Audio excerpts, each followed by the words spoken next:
ټرمپ ویلي چې هڅه کوي د باګرام پوځي اډه بیرته ترلاسه کړي. د امریکا ولسمشر ډونالډ ټرمپ د بریتانیا له لومړي وزیر کیر سټارمر سره په یو ګډ خبري کانفرنس کې اعلان کړی چې هیواد یې هڅه کوي افغانستان کې د باګرام هوایي اډه بیا تر خپلې ولکې لاندې راولي.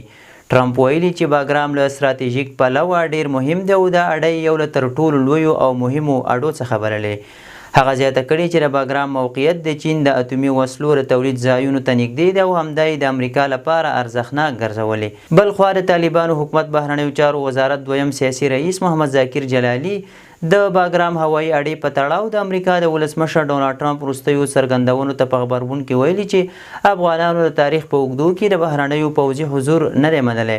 ښاغلي جلالي پر خپله ایکس پاڼه ټینګار کړی چې افغانستان او امریکا یو بل سره تعامل ته اړتیا لري او کولی شي د متقابل درناوي او مشترکو ګټو پر بنسټ اقتصادي او سیاسي اړیکې ولري.